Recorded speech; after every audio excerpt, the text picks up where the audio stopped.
আসসালামু আলাইকুম রহমতুল্লাহি ওবরকাতুহু ইন্নাল হামদুলিল্লাহ ওয়াসসালাতু ওয়াসসালামু আলা রাসূলিল্লাহ ওয়া বা'দ। প্রিয় দর্শক, দৈনিক আমাদের সময় বিশেষ আয়োজন উত্তরা ইউনিভার্সিটি নিবেদিত রমাদানের বিশেষ অনুষ্ঠান রমজানের সময় অনুষ্ঠান থেকে আপনাদের সকলকে স্বাগত জানাই। আমি ডক্টর কুতুবউদ্দিন বখতিয়ার। প্রিয় দর্শক, পবিত্র মাহে রমাদান জুড়ে দৈনিক আমাদের সময় এই বিশেষ আয়োজনটি করেছে, স্পন্সর্ড বাই উত্তরা ইউনিভার্সিটি।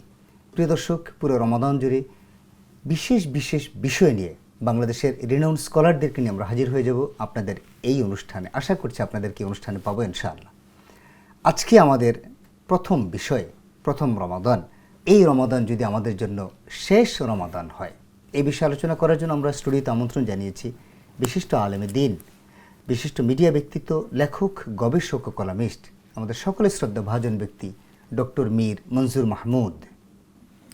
আসসালামু আলাইকুম রহমতুল্লাহি ওবারাকাতুহু। ওয়ালাইকুম আসসালাম রহমতুল্লাহি ওয়া বারাকাতুহু। শেখ কেমন আছেন? আলহামদুলিল্লাহ। আলহামদুলিল্লাহ। আজকে আমাদের আলোচনার বিষয় হলো, যদি এটাই হয় শেষ রমাদান। আসলে আমরা তো কেউ বলতে পারি না আমাদের কখন শেষ হয়ে যায়।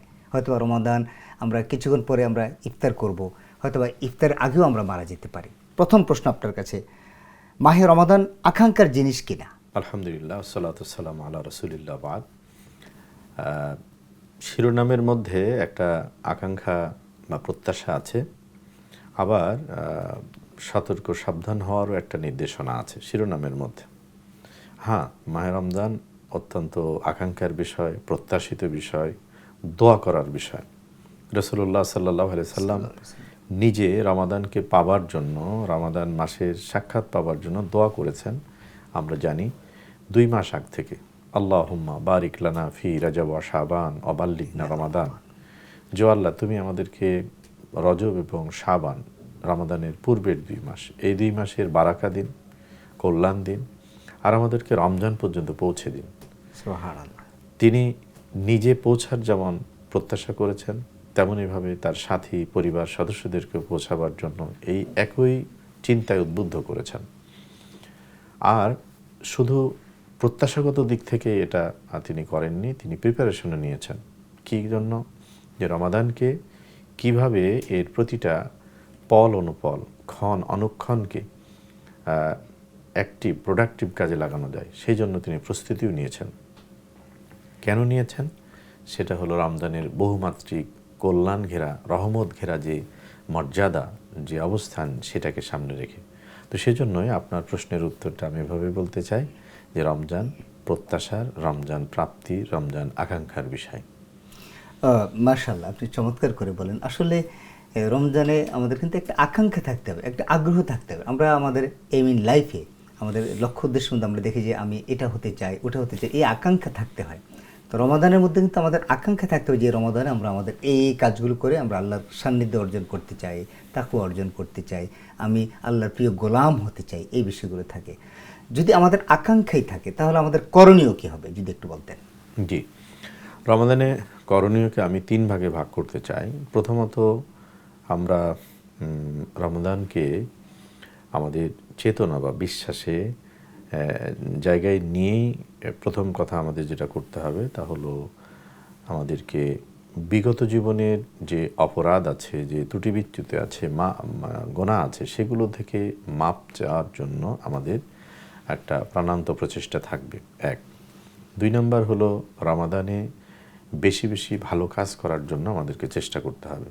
সেটা আমরা জানি যে রমাদানে একটা নফল কাজের প্রতিদান ফরজের মতো করে দেওয়া হয়, একটা ফরজের প্রতিদান 70টি ফরজের মতো করে দেওয়া হয়। এর প্রতিটা মুহূর্ত, রাত, 700 পর্যন্ত, 700 পর্যন্ত, এটা আল্লাহর এখতিয়ার। 700 মানে এটা যে 699 প্লাস 1 হবে বা 701 হবে না, বিষয়টা এমন না। এটার মানে গুরুত্ব বোঝাতে, মানে এটা সংখ্যায় আসলে বোঝানো সম্ভব না সওয়াবের প্রতিদানটা। জি। তাহলে আমাদের গুনাহ মাফের জন্য যেমন তওবা ইস্তেগফারের পরিকল্পনা থাকা দরকার, আবার এখানে ভালো কাজ করার মানে পরিকল্পনা থাকা দরকার, সর্বোচ্চ প্রচেষ্টা থাকা দরকার। আরেকটা জিনিস থাকা দরকার, সেটা হলো যে খারাপ কাজ থেকে দূরে থাকা, নিষিদ্ধ কাজ থেকে দূরে থাকা। সারা বছরই থাকা দরকার, কিন্তু রমাদানে বিশেষ করে রোজা অবস্থার জন্য নবী সাল্লাল্লাহু আলাইহি ওয়াসাল্লাম বলেছেন, মানে মাল্লাম ইয়াদা কাউলহু মিনাদ দূর, মানে যে নিজেকে খারাপ কাজ খারাপ কথা থেকে দূরে রাখতে পারলো না, ফালাইসালিল্লাহে হাজাতুন আইয়াদা তামাহু ওয়া শারাবাহু, যে যে মাল্লামেদা কাউলা যুরি ওয়াল আমালা বিহি, যে খারাপ কাজ এবং খারাপ চিন্তা কথা থেকে দূরে থাকতে পারলো না, তার মতো মানুষের রোজা থেকে ক্ষুধায় কষ্ট করে কিচ্ছু আল্লাহর যায় আসে না, প্রয়োজনই নাই। সুতরাং রমাদান কারিমে আমরা সব ধরনের খারাপ নিষিদ্ধ কাজ থেকে আমরা দূরে থাকব, যত রকমের ভালো কাজ আছে আমরা সর্বাত্মক চেষ্টা করে করব, আর আমাদের বিগত সময়ের তওবা ইস্তেগফার করব। একই সাথে আমাদের স্বজন যারা বিদায় নিয়েছেন, বাবা মা আত্মীয় স্বজন, তাদের জন্য আমরা প্রাণ খুলে দোয়া করব।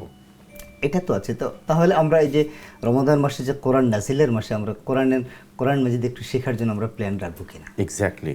রমাদানের আমি বলেছি যে বহুমাত্রিক কল্যাণ ধারায় যেমন শিখত এবং বহুমাত্রিক পরিচয়ও রমাদানের আছে। রমাদানের পরিচয়, এটি কোরআনের মাস, এটি সিয়ামের মাস, এটি কদরের মাস, এটি ইতিকাফের মাস। তো কোরআনের মাসে কোরআনকে আমাকে আপনাকে জানতে হবে, বুঝতে হবে, বোঝাতে হবে। কোরআনের যে হক আমাদের উপরে আছে, অর্থাৎ কোরআনকে বিশ্বাস করা, কোরআনকে জানা বোঝা, কোরআনকে মানা, মানুষের কাছে এটাকে তুলে ধরা।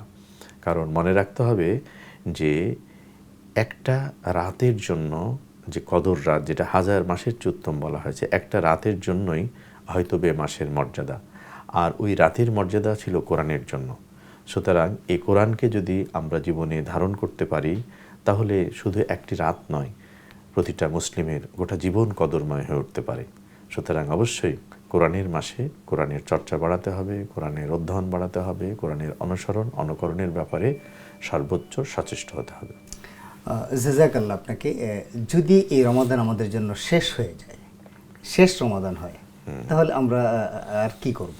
আসলে আলোচনার শিরোনাম থেকে আমরা যেটা উপলব্ধি করি সেটা হলো এটা পরম প্রত্যাশিত এবং এই মাসের প্রতিটা মুহূর্তকে কাজে লাগাবার সর্বাত্মক চেষ্টা করার আগ্রহ থেকেই এমনটি বলা হয়েছে। আর এই মাস আমার শেষ না শুরু, এটা আমাদের জানা নাই, এটা আল্লাহ তাআলার এখতিয়ারাধীন। জাযাকাল্লাহ শেখ, আপনাকে খুব চমৎকার করে আপনি আমাদেরকে বললেন, যদি এই রমাদান হয় এটাই হয় আমাদের শেষ সমাধান। আসলে আমরা তো কেউ বলতে পারি না আমাদের কখন মৃত্যু হয়ে যায়।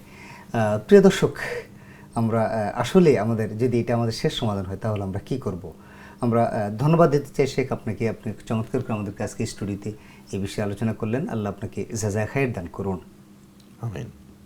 প্রিয় দর্শক, আমরা চেষ্টা করেছি অল্প সময়ের মধ্যে আপনাদেরকে, যদি এটাই আমাদের শেষ সমাধান হয় এই বিষয়ে আলোচনা করার জন্য। আসুন না, এই রমাদান যদি আমাদের জন্য শেষ সমাধান হয় তাহলে আমরা কি করব? ধরেন এক্সাম্পল, আপনাকে কেউ বললো যে এই খাবারটাই আপনার জন্য শেষ খাবার, তাহলে আপনি কি করব? খুব চমৎকার করে, সুন্দর করে, বেশি করে খাবো এবং যেটা হেলদি ফুড সেটা খাবো। এই রমাদান যদি আমাদের শেষ সমাধান হয় তাহলে আমরা কি করব? তাহলে আমাদেরকে রমজানের প্রতিটা মুহূর্ত আমাদেরকে কাজে লাগাতে হবে। কীভাবে কাজে লাগাতে হবে? নবী মুহাম্মদ রাসূলুল্লাহ সাল্লাল্লাহু আলাইহি ওয়াসাল্লাম যেভাবে রমাদানকে কাজে লাগাতেন, প্রতিটা মুহূর্তে রহমত, বরকত এবং মাগফিরাতে ভরপুর। আসুন না, আমরা রমাদান মাসকে আমরা কাজে লাগাই, কোরআন নাজিলের মাসকে কাজে লাগাই। আল্লাহ আমাদেরকে তৌফিক দান করেন এই প্রত্যাশায়। আজ এ পর্যন্ত। আগামীকাল আবার নতুন কোনো বিষয় ইনশাআল্লাহ আপনাদের সম্মুখে হাজির হব সেই প্রত্যাশায়। আসসালামু আলাইকুম ওয়া রাহমাতুল্লাহি ওয়া বারাকাতুহু।